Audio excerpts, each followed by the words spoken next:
Hey, brass facts covered in pollen here. Jesus.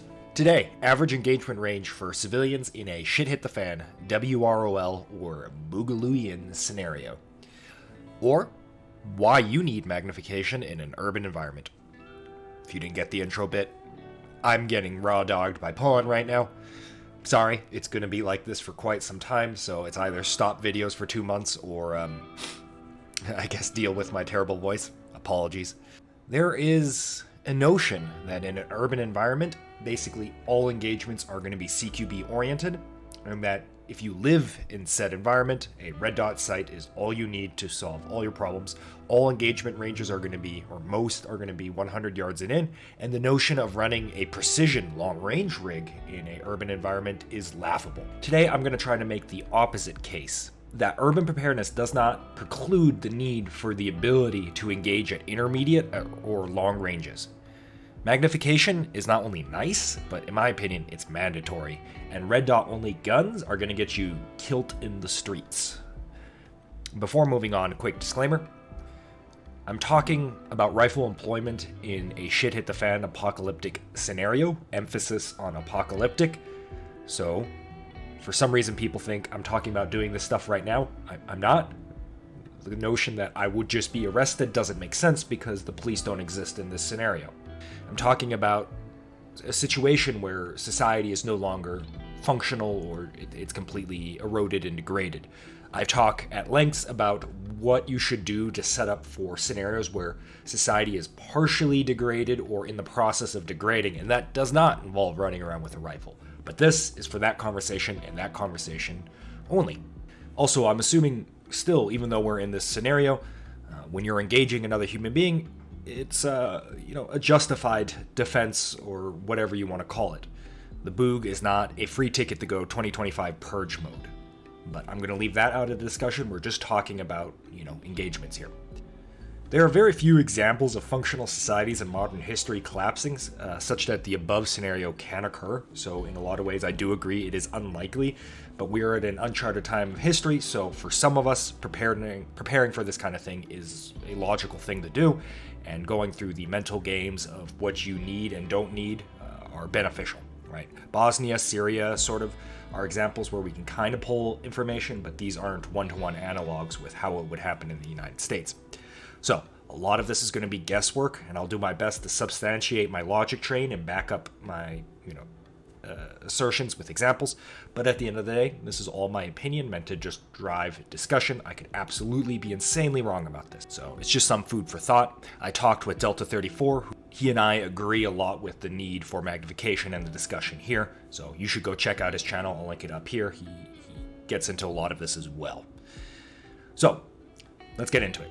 There are 2 reasons why I think magnification is mandatory for the end of times, we'll just say. Number 1, you're going to be shooting at far smaller targets than you think you will be shooting at. And number 2, average engagement range in an urban environment are going to be much farther than you think. Targets are small. I've often called this, and this is taken from Press Check Consulting, Chuck Pressburg. He calls it the low-profile shot or the close-range, no-fail shot. Right? I think a lot of people believe in this concept of minute of man focused training, and because most people only have access to a flat range or even like a bay with pre-set up paper targets, it's really easy to get into the mindset of shooting a target with minimal acceptable accuracy to maximize time, right? As long as you get your hits, you're good to go as fast as possible. And that is fine, absolutely, that belongs in training. If you have a full torso-sized target available to you, you should hammer it until the threat drops. But there's actually not that much training I see on the reverse scenario, the low-profile, no-fail shot, where you're engaging targets at relatively close range, 50 to 100 yards, but it's a significantly reduced profile shot. People often ask why I train with really small targets. My 4-inch swinger and my 8-inch swinger, these are relatively small targets at 75 yards in a dynamic run-and-gun scenario. Well, it's because it's hard to hit, so it has more training value and you conserve ammunition. But also, realistically speaking, we're engaging dudes, hopefully with some degree of self-preservation, and this isn't a movie. They're going to go behind cover and offer the smallest amount of themselves such that they don't get hit, right? They have the same self-preservation as you. Suddenly, your giant torso-sized target that you've been practicing with that gets you your .15 splits at 20 yards, well, now the dude is pieing off a car and is only offering you 8 inches at 50 yards or even farther. That's a much harder target to see and let alone shoot with a unmagnified system. So here's what a dude looks like pieing off a car while engaging me and eating a pizza. I'll show him with or without magnification. Beyond just, pieing off of a car and being a small profile target, there are a lot of scenarios where people will be engaging through keyholes type scenarios, right? The concept of being offset from a very small hole. Think openings through a car, right? Blasted out windows, you're shooting through a car. Shooting from underneath structures, shooting from between a branch kind of situation, or just shooting from inside of a window out. Much how a illuminator under night vision can cut through photonic barriers, or I guess white light as well, magnification sort of allows you to see past different lighting conditions because keyholing generally means you're shadowed, and a 1x system has trouble looking into windows or through dark areas, while magnification kind of allows you to see through this a little bit better. Look around with binoculars and you'll notice it's actually really hard to see in through windows with a 1x, and then you use your binoculars and you're like, oh, I can actually see through a window, right? There are scenarios where even at close ranges it makes sense to have this magnification. Reason number 2. This is kind of going to be combined with reason number 1, but average engagement ranges in the city are significantly farther than you think. Let's think about it for a second. Let's look across the street, right? You're in your garden and you look across the city block, or across the street in a city block, right? And you look into the other garden. That is already closing in on 25 yards, which is what most people are trading for as their max engagement range, and this is basically point blank. If the world ended and we're in this shit hit the fan scenario, if someone wants to kill you, are they really gonna wait till you're across the street from them at 25 yards? No, probably not. Even if we kind of look diagonal down a block and only half of the block, that's about 70 yards. One entire block length, that is anywhere from 100 to 200 yards depending on your city layout. And that's not even talking about fire from elevated positions, right? So someone's in a building on the other end, maybe 3rd story up, and you're on the other corner, kitty corner to him. We're closing in on what many would consider long range. I already hear the counter argument though, right? I'll only ever take fights when I have to, because if I get engaged in a scenario like this, I'm just going to ground and evading. Absolutely, I agree for sure, right? It's best to avoid fights when able. However, we are preparing. Unless you are a roaming nomad, you can't guarantee that you can evade every single fight. Sometimes you need to take a fight, or take a stand and fight. And even if you are a nomad that doesn't have anything he needs to defend, breaking contact, depending on where you are, will require some offense in return, right? Breaking contact requires return fire. And unlike what Call of Duty says, breaking contact doesn't involve screaming, suppressing fire at the top of your lungs, and then emptying 630 round magazines in the general vicinity of the hostile contact and then leaving. That's how you get shot. You actually have to be effective in your return fire for the suppression effect to manifest, right? You need to see roughly where that fire is coming from and put effective fire on target to allow movement to occur. And for that, as I mentioned, target's hiding behind cover and he's probably kind of far away. You very much would like magnification. Finally, the reality is the fight picks you. And if you look at the average lines of sight in the city, if we just flipped a coin at a random distance of average distances, most of them are going to be beyond 50 yards.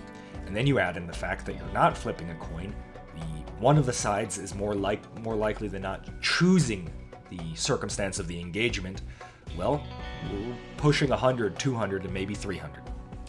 Your opposition will likely set up in a smart manner, and you can be sure that most engagements aren't going to be a bumblefuck where you turn the corner on a city block and bump into each other Looney Tunes styles at 5 yards.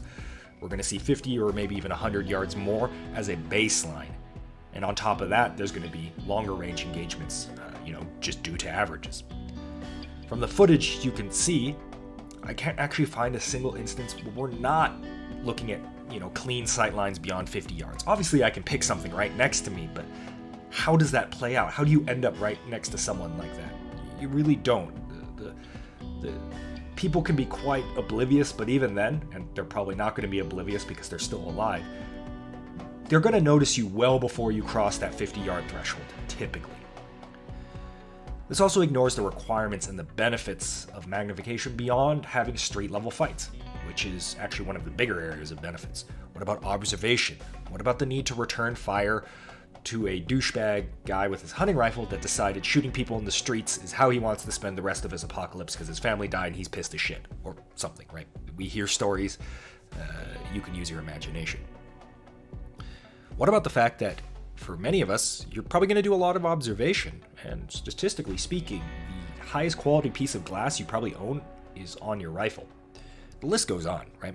I'm not saying, we're only going to get into sniper battles in an urban environment, though that is not necessarily unlikely. I'm saying there's going to be a lot more long-range engagements, and of these long and short-range engagements, people are going to be using cover a lot, and they're going to be a smaller target, right? A big target at long range is similar to a small target up close, right? Makes sense? And unlike with a red dot only setup, most magnified setups have a degree of versatility. Red dot magnifier, you get both with a little bit of bulk. LPVO, you get a low end and a high end, a little more cost, but ACOG RMR, you get both. The list goes on, right? So this kind of really gets into why I have magnification on basically all of my firearms except my non-boog type guns, so my PDW and then obviously my pistol.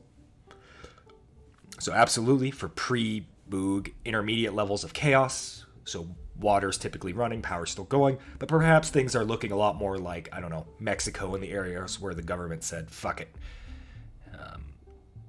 So in that scenario, I think red dots on guns with a PDW make a lot of sense.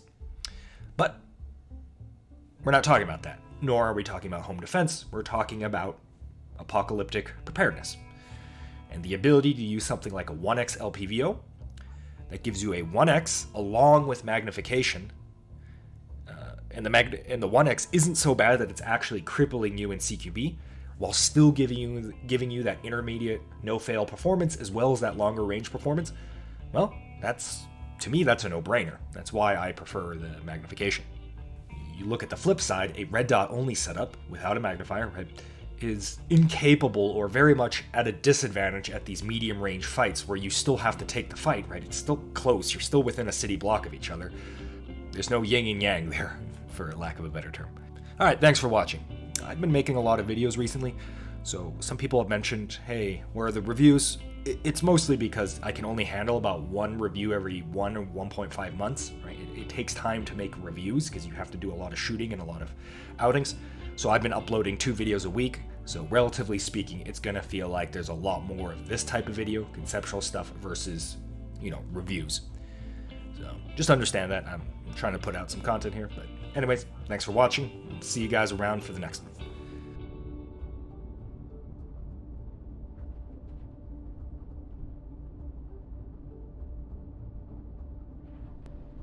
Oh. What do you say? You say thank you? Is it pretty? Let's do a rollover. Roll over. There you go. Lie down. Lie down. Oh, we were doing 2. Okay. Here you go. Take it. There. Oh, don't. Too heavy.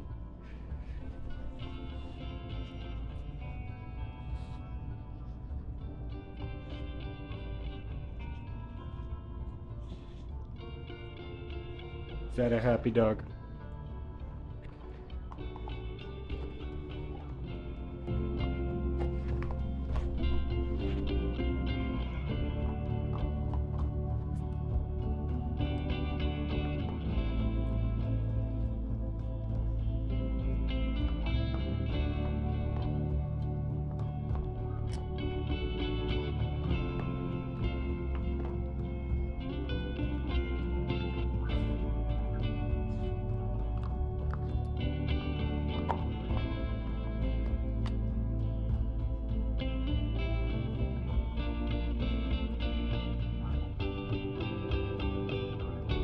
Very methodical.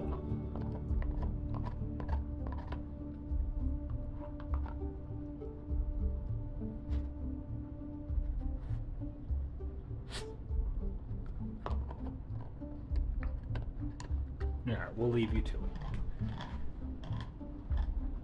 You happy, Nova? Nova.